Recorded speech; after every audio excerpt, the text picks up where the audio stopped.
Hello and welcome to The Breakdown, presented by TheJackSmit.com, where over the next 40 minutes or so, we will break down exactly what has gone down over an incredible weekend of independent film here at the CineWyre Film Festival in Fleetwood, that I've had the distinct pleasure of being on the jury for, alongside one or two other hats that we will profile over the course of this very special edition of our post-festival wrap-up programme. So sit back, relax, keep your phone on this time round, and let us take you to the heart of a story that began a little over a year ago.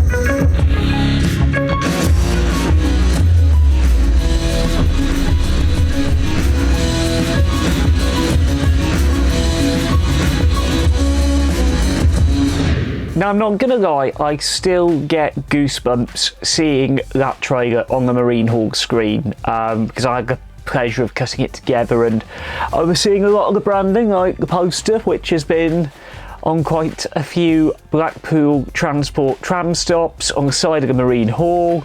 On the programme, obviously I didn't do the one that's on the front of the programme, our festival director did that one, but to see the brand everywhere, and quite literally everywhere, has been a thrill.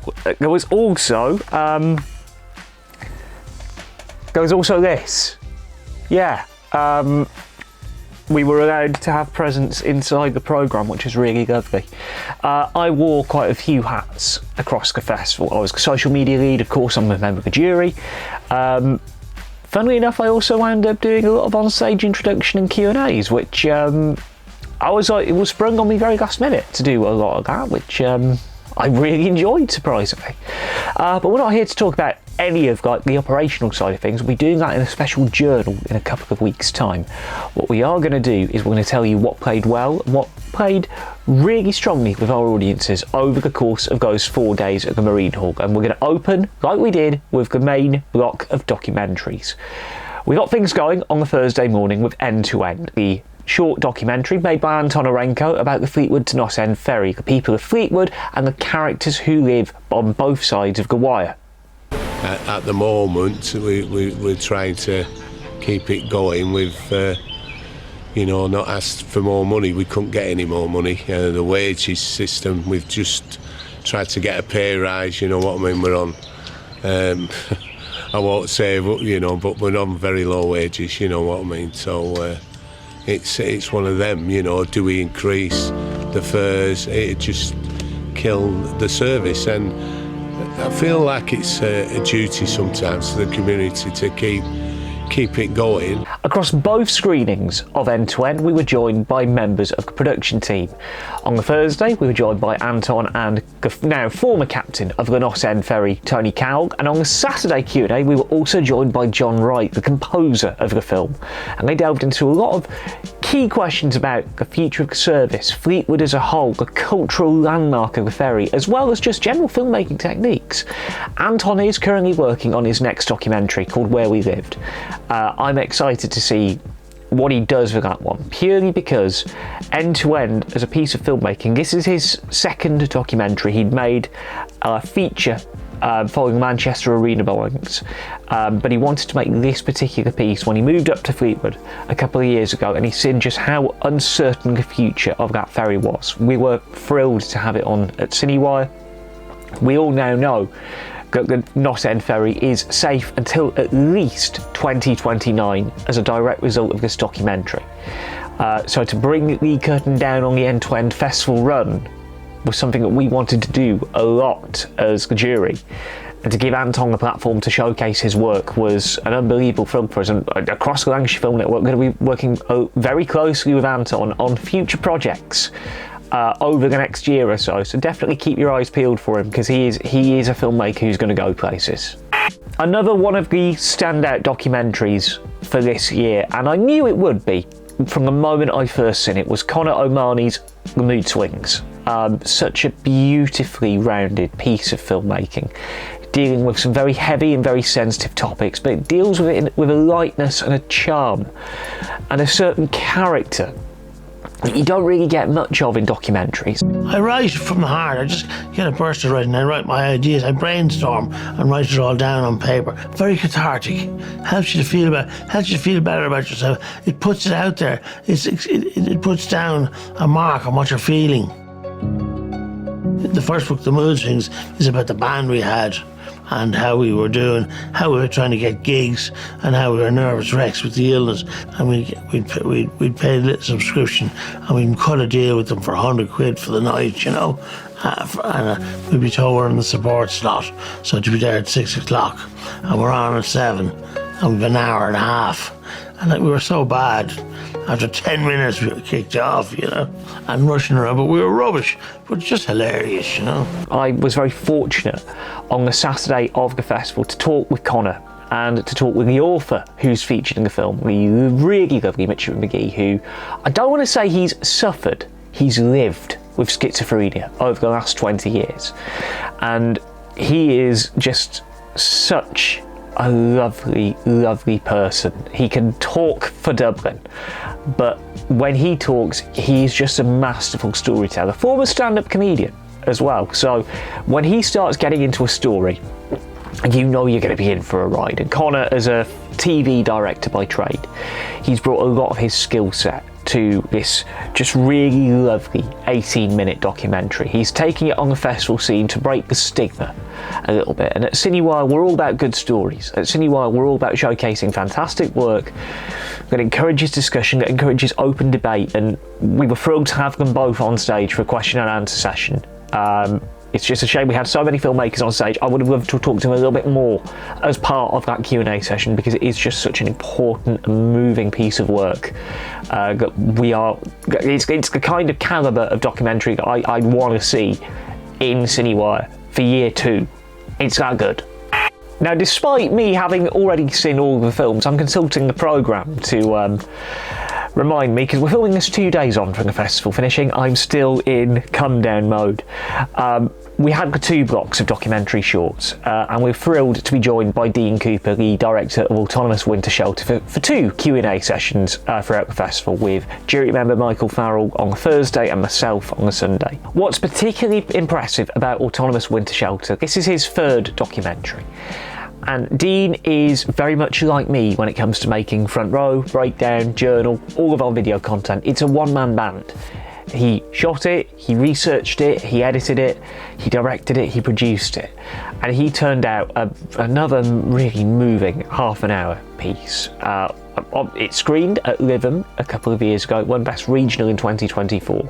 And Dean is another filmmaker who's just searching for the next story. He will only make a film when he feels he's got a story that's good enough. And we delve deep into the world of DIY filmmaking and how to deal with some heavy topics sensitively. One of the things that really struck me, I've watched Autonomous Winter Shelter 4 times now, twice on CineWyre and a couple of times on the Lytham side of things, was how he very sensitively portrays the story of the squatters that you see in this film. This is an abandoned convent in London that got turned into a refuge for the homeless, and some of the plight that one of the residents of this squat, a gentleman called by the name of Eunice, just a single shot, letting him talk, letting him speak, and it creates a very moving moment. Dean said to us in the Q&A, he was tempted to stop the interview then and there. Eunice was like, no, let me keep talking. I want to really hammer home the reality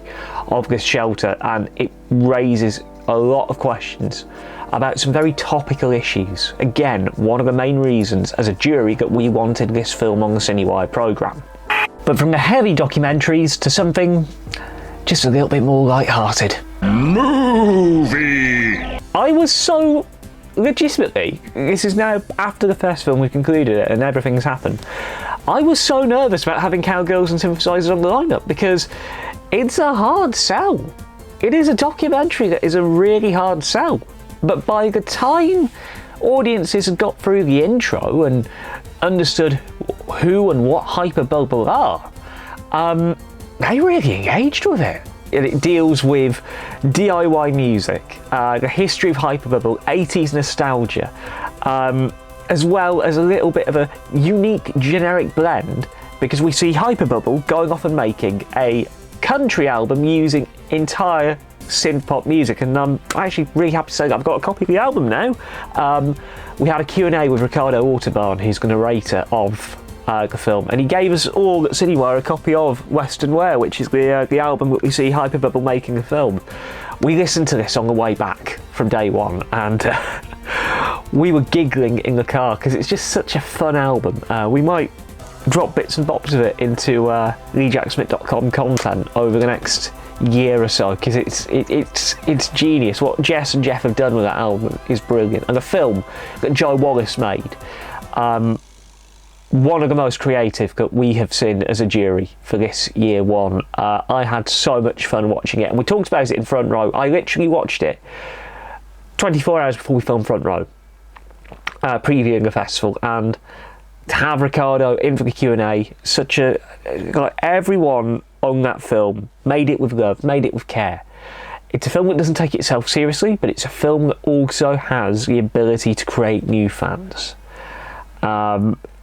What else can you say about it other than it's a documentary that really does have to be seen to be believed, and see it on the biggest possible screen if you can, because it's just that good.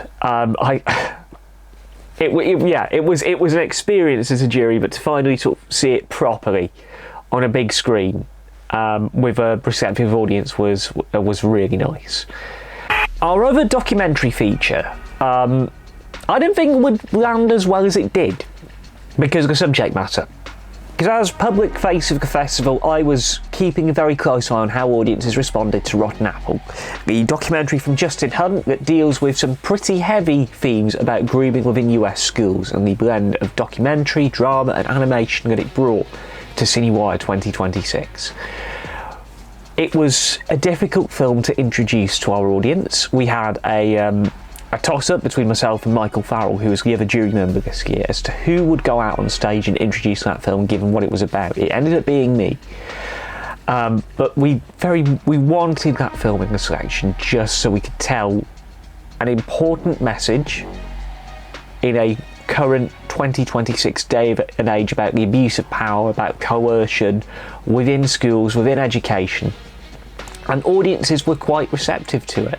I've seen comments on CineWyre Social saying that Rotten Apple was the highlight of day 2 of the festival for them, along with a masterclass that we'll get onto a little bit later. But as a jury, it was a well-rounded piece of filmmaking. It has that Netflix quality to it, and while the subject matter is a very difficult sell to the general public, we wanted to have something like that on our programme that landed, that resonated, but told an important story to the people of Fleetwood. And from my end, I'm just so glad that it actually played with audiences and we didn't have anyone walk out. That was the fear, is that it would be too heavy. But it landed, it resonated, and I would imagine Justin, the director, is going to take it on even more festivals around the world as a direct result of the success that he's had with it so far. Because I have a good feeling it'll end up on Netflix at some point. With our LGBT blocks, this was one of the hardest to programme, because trying to curate as diverse of a range of stories as possible was a challenge for us as a jury. Ultimately, we were very happy with the selection that we curated for this year.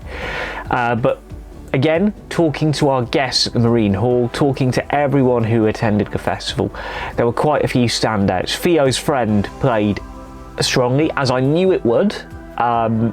People saying that it was a very important story, and a story that would play even stronger in schools for those who are just exploring that aspect of their personality and development.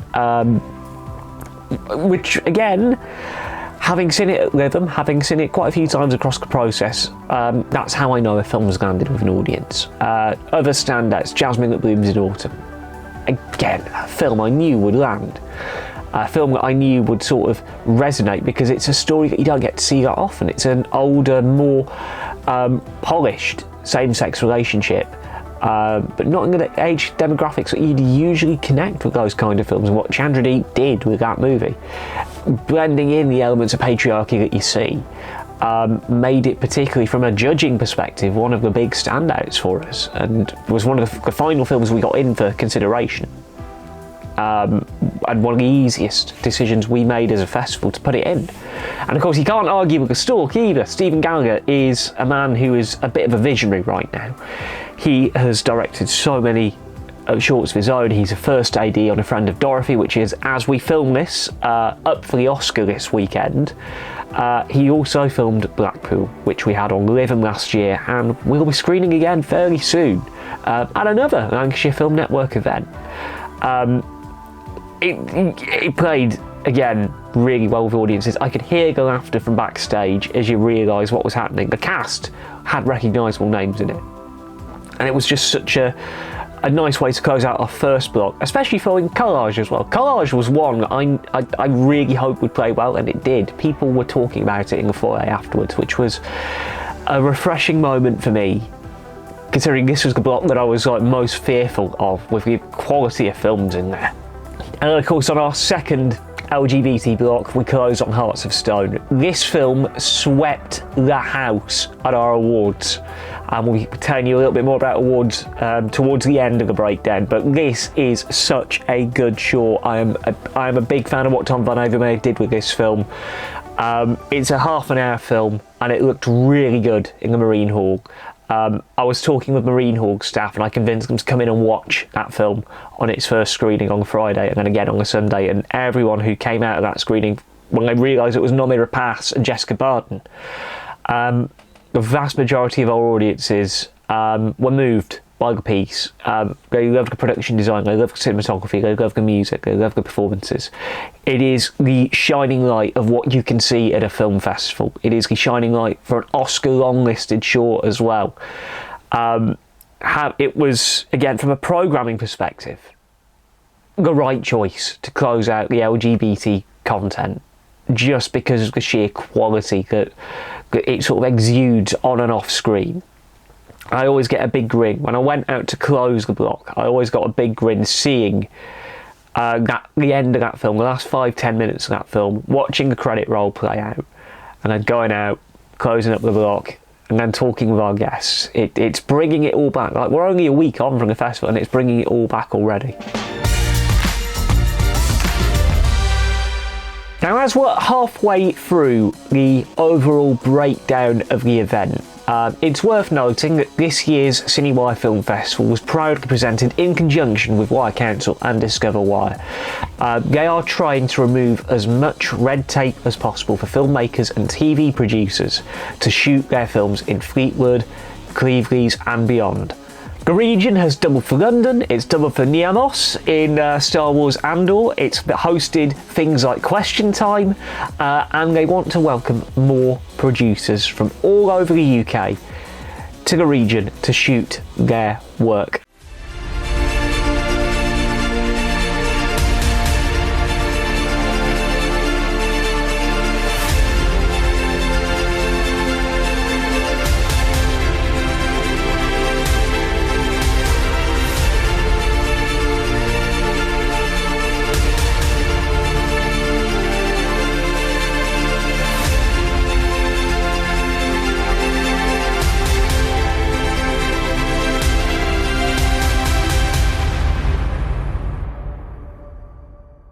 So if you're a filmmaker or a producer who's looking for a cheap, friendly, affordable place to double up for areas around the UK, or just like iconic venues and landscapes to use for your work, Alexandra and her team are ready to welcome you. wire.gov.uk/filming is where you can go to learn all you need to know about licensing, the paperwork, the film office, and of course, who knows, we could be screening your work at CineWyre 2027 when we return to the Marine Hall next March.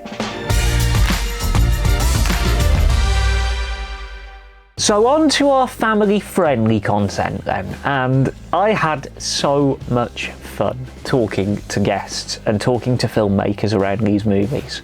We opened on Elle Van Noel's Little Miracle, a film that's taken nearly 2 years to go from idea to delivery.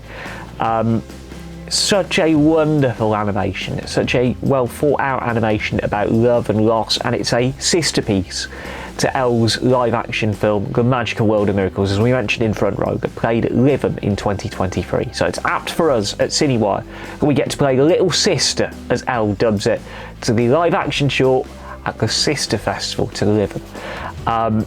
We were hoping to have Elle down, but logistics were a little bit complicated on her end, but I've been talking to her throughout the weekend, and she's really happy that a family-friendly strand exists at a festival like CineWyre, because it's one of the rare genres that you don't really get much of a niche of. You get wider animation film festivals, but you don't get a specially curated family-friendly block. Not least 2 of them across a weekend. So we're really happy we could put the film on, and it's just such a strong piece of work. It's a strong piece of filmmaking, and they did it on no budget as well, hence it taking 2 years. It was all done within work, school, studies, by a team all over the world. So it was a proper collaborative effort for that film, and to have it on our selection was a proper, yeah, we've landed moment. Some of the other films, Christopher and the Bug, love that film. There's a reason it was all over the trailer.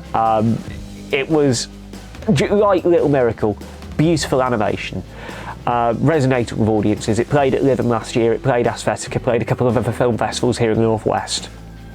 And I think our friends at the Bay in Morecambe had it. I got to meet Darren and Anna from the Bay at our networking event, and to see this film play the family of festivals in the region, not just our festivals at Lancashire Film Network, but other festivals at Lancashire around the region, is great. Just like Cell Buddies. Cell Buddies played really well. We knew it would. It's Cell Buddies. And weirdly enough, the director of that added me on LinkedIn. God bless him. Mary, it played well. Played really well, mate.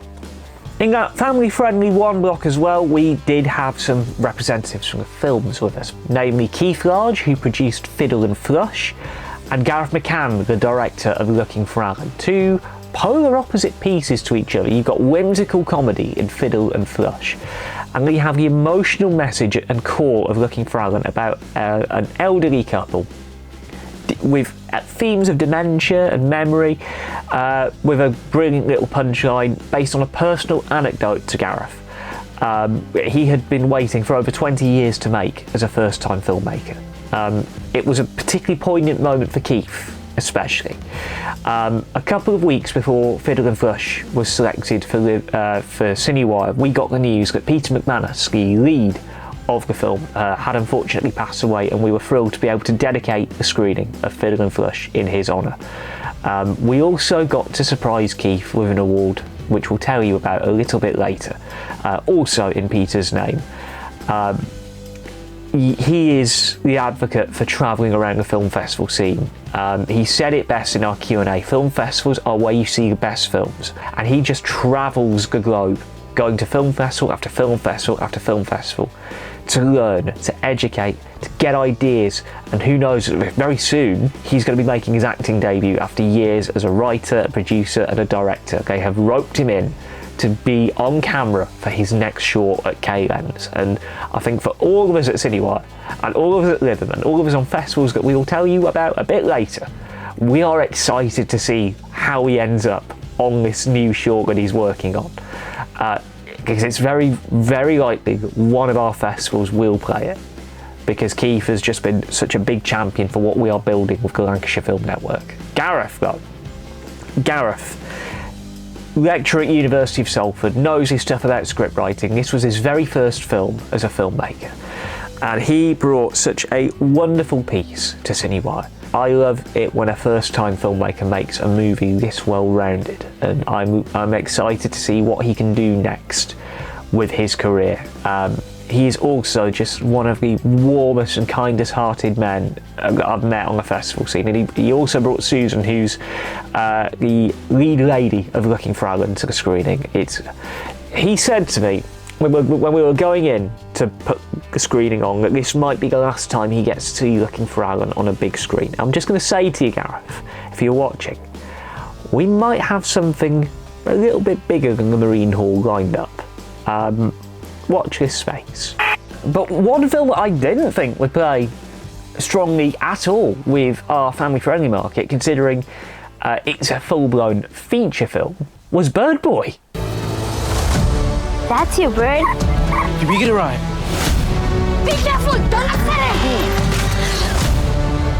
it! Immediate removal to Steenkamp Farms. I can't even explain why something you love so much has to be taken from you.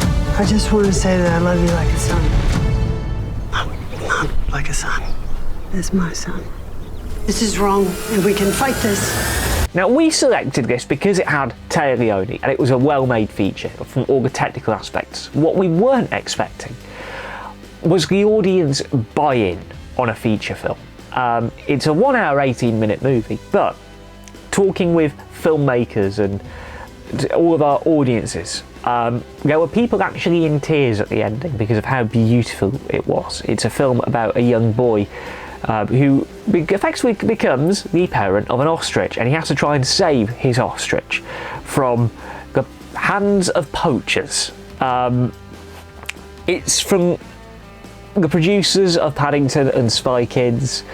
It's a South African-American co-production. It's got Taya Leone in it, and we are one of the first UK screenings of the festival. We know it's screened down in Wales, but we are the premiere in England, so to speak. And it played just so much better than we'd ever thought. When I seen our fellow judge Michael Farrell after the screening, I just said to him, we picked a strong feature for the family market, and I really hope that this film makes it onto streaming at some point, because while it is a low budget film, it is a strong film. It really sort of showcases the quality of a family friendly strand. And speaking of family friendly, going back to Looking for Alan briefly, there was a lovely moment with one particular family on the front row of the Marine Hall who, the mum and two of her kids, they really strongly identified with Looking for Alan, and they brought cushions, whiteboards, blankets, and it got the children talking. It got the children talking, and it got the children engaging with the film. So I made sure our festival director engaged with that family, and they might be very heavily involved in helping shape our future family-friendly offerings at CineWyre.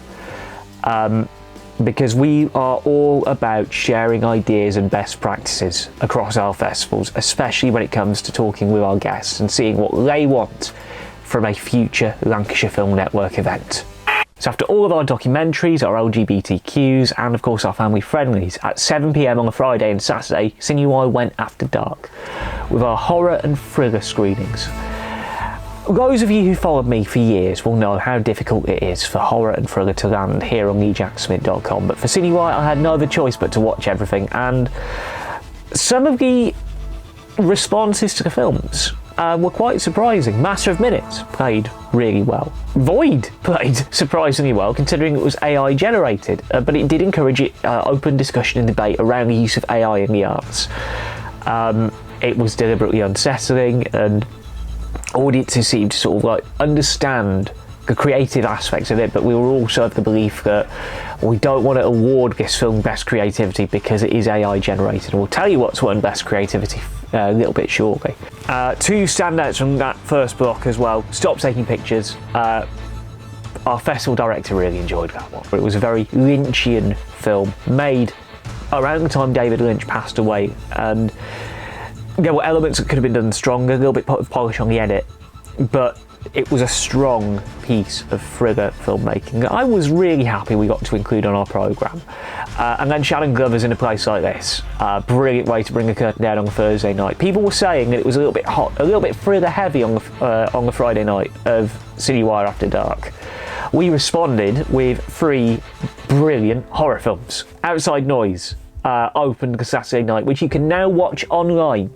Ethan has now released online. We are the final festival stop of the Outside Noise festival run.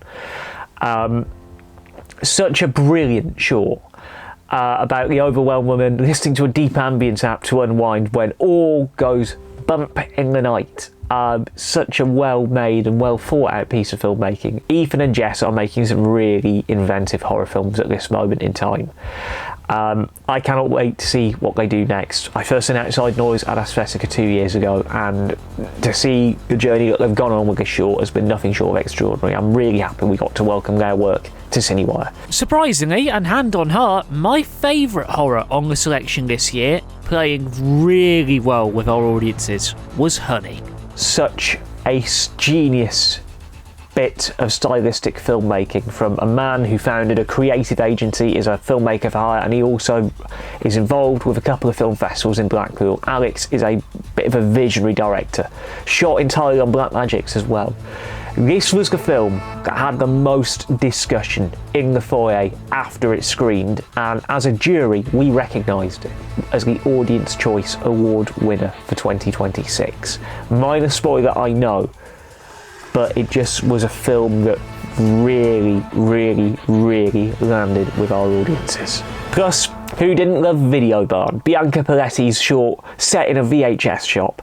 It landed well with some of the Living jury, it landed well with the CineWyre jury and our audiences.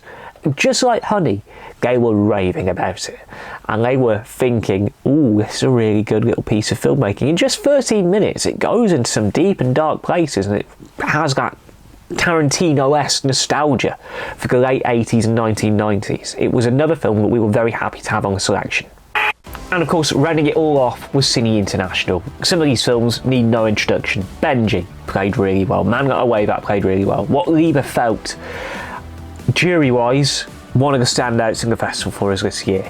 Welcome to the 70s. Again, brilliant short, genius idea, powerful message that lands and resonates, and I cannot wait to see it on a slightly bigger screen at an event we're going to be running at the end of March. And of course you have your two Oscar shortlisted films in Cine-International as well. Rock, Paper, Scissors, we knew that one would land. And every audience who's seen Jane Austen's period drama over the course of the weekend were laughing, were howling, and they said it was one of the best films that were in the mix for this year's Oscars. It was a joy to programme that block, and I know our audiences have had their eyes opened over the weekend to the world of independent film through the 59 that we ended up screening for our first year's selection. Now here at the Lancashire Film Network, it's not just about what happens on screen, we have plenty going on off it as well, particularly with our Foot in the Door programme, which puts on workshops and masterclasses at our festivals, at schools, at colleges and at universities, educating people on the behind the scenes arts and the dark arts of filmmaking. This year's CineWyre masterclasses were, I think, some of the strongest we have ever had in the couple of years we've had the programme through Livem, through CineWyre, and of course now we are the Lancashire Film Network at our other events as well. Our first masterclass was Breaking into Filmmaking with award-winning filmmaker Jake Mark, who gave a very warts and all account of how he went from an aspiring student at Cardinal Newman College, which is where I came from, to the award-winning filmmaker he now is, taking works like Under the Surface and Bonfire across various festivals in the north, BAFTA and BIFA qualifying festivals too. He actually showed us bits of his first film, which he was scared to do in front of the audiences that we had. And I, having now got to know Jake quite well through Livem, through this, and through his work as a jury member on an upcoming festival that we will be announcing, he is a bit of a visionary, and he told us a little bit about what he's working on next. And he's getting the funding in place for it. It's his biggest project yet. He's going to spend $7,000 on this next film, and he knows that he has a home at our festivals that he can screen it. It was a very revealing workshop into just what it takes and the inspirations, the books he can read, and how to navigate the festival scene as a young up-and-comer. And it inspired quite a few people to pick up a camera and go and make their films, because one of the big questions we had all weekend long was about gear, was about what kind of cameras you use. And which we all say as jury, as Lancashire Film Network representatives, it's not about the camera that you use, it's about what you've got in here, it's about what you've got in your heart, it's about what story you want to tell. You can shoot it on your phone, and then as you build your career up and get advice from your peers and your fellow filmmakers, that is where you start building the collaborative relationships that get you your Blackmagics, your Sony A5s, your Canon cameras, Start small and work upwards. On the Friday, everyone's friendly neighbourhood stuntman came to CineWyre. Fleetwood's own Ryan Green took over the Marine Hall for a really in-depth hour into what it takes to become a professional stunt performer. All the various governing bodies, the qualifications, the near 20 years of experience that he's had to accrue just to work on big productions like Doctor Strange, Captain Marvel, House of the Dragon, so many film and TV shows. He even worked on a stunt on the A57 not too far from the core pack, which of course made me as a Sale Sharks fan very happy. But he gave a really in-depth hour, and he brought one of the harnesses that he uses for like the big sort of like rope work that he does, and we actually put one of our audience members in it. We put Paul Roberto into that harness, which was, I think, one of the moments for me as a festival. You get real hands-on experience at a Lancashire Film Network event. And then to wrap it all up on Saturday, we welcomed Jess Alanik and Alison Tahoe from the alt-rock band Calvary Louise, who have been building a cinematic universe. We've got Over the Threshold series of music videos. We screened part 6 of their videos before they got into the Masterclass on the Saturday. And seeing them go from self-taught filmmakers, bearing in mind they've not really got much support from their label for the big vision that they want to do with the films that they are making to promote their music. But what Jess in particular has done, learning the CGI, learning the VFX, learning the techniques, and getting collaborative relationships in place to develop the Calvary Louise brand and their music and their live shows. It was a really good workshop, and I'm looking forward to pointing you in the direction of that workshop when it inevitably goes out online on the Vimeo page for the festival. And it will also eventually end up, it gives me a huge amount of pride to announce this, on the Lancashire Film Network YouTube channel that will be launching imminently, almost imminently, maybe even semi-imminently at time of filming. But now, the moment you've all been waiting for. Only the people who were in the room for our awards on the final day actually know who's won. At the time of filming, we've not sent out the film freeway notifications yet. So, without any further ado, allow me to consult the judge's notepad to tell you our award winners for CineWyre Year 1. The winner of Best LGBTQ Voice was Jasmine That Blooms in Autumn. Our Best Family Friendly Film was The Little Miracle. Winning our judges' awards for Best Horror Thriller, Best Writing and Performance by a Male was High Pressure. Best Documentary was won by The Mood Swings, and Connor and Richard were able to pick up the award in person for that one. The Best of Cine-International and the judges' Best in Fest was What Liebe Felt. Best Performance by an Actress was Lydia Akers for Daphne. The winner of Best Cinematography, Best Music, Best Director went to Hearts of Stone. The winner of Best First Time Director, Gareth McCann, Looking for Alan. Best Animation, Christopher and the Bug. Editing and VFX went to The Beneath. The Audience Choice Award went to Honey. Best Creativity went to Cowgirls and Synthesizers, and our special awards, the CineWyre Cultural Impact Award went to Anton Orenko for End to End, and we delivered an honorary award for Light Entertainment to Keith Large on behalf of Fiddle and Flush, and it was dedicated to the film's lead, as we've mentioned when covering off the wider family-friendly section. So there you go, CineWyre Year 1. What an experience. I have so many thank yous. I want to say a huge thank you to Dean Stewart, General Manager at the Marine Hall, and all of his team, both front of house, back of house, for welcoming us into the family over the last 10 months as we prepared to deliver this first year of CineWyre. They are just so warm, they're so welcoming, they are a proper family, both the staff, the volunteers. I cannot wait to work with them again for Year 2. They're just such a down-to-earth set of people who want to champion this untapped asset in Fleetwood that was at the heart of the community for over 90 years, and we're just starting to try and get more audiences through the doors. We see stories of theatres closing, Marine Hall's only growing, and we are thrilled to be part of that journey with them. Huge thanks to Alexandra Holt and everyone at Discover Wire.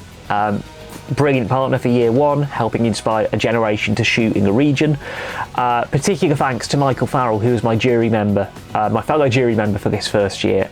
We had a difficult job sifting through 300 films to deliver this fantastic event for Year 1. Richard Watkinson, Lucinda Herbert, Sam Carter, all of our team who were on site. Outreach led by the magnificent Alison Simmons, forming a third of the CineWyre taggers, as we called ourselves. Of course, the biggest thanks to the boss, Ed Greenberg, for letting me loose and allowing me to take TheJackSmit.com viewers and readers along for the ride on the journey it has taken to put on CineWyre, and we'll go in depth into the more behind the scenes realm in a special journal in a few weeks' time. So that really is it for CineWyre 2026. I know time flies when you are having fun, and the good news is we are going to be back next March to do it all over again at Fleetwood Marine Hall. Keep your eyes peeled on our socials, CW Film Fest. I get to manage those socials now, as well as TheJackSmit.com for all of the latest on when we will be getting things going for the 2027 festival. So with all of that being said, it's time to finally bring the curtain down on all of this and get back to the day job as a film critic. We will be back with TheJackSmit.com front row in April as we restart content now that jury matters have concluded. But until then, I've been Jack from TheJackSmit.com, CineWyre 2026. It's been a blast, and for now, that really is your lot.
CineWyre was fantastic.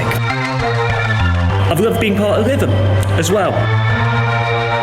I don't know about you, but sometimes I wished I could have a film festival in my hometown. Welcome to Lancashire Firestorm.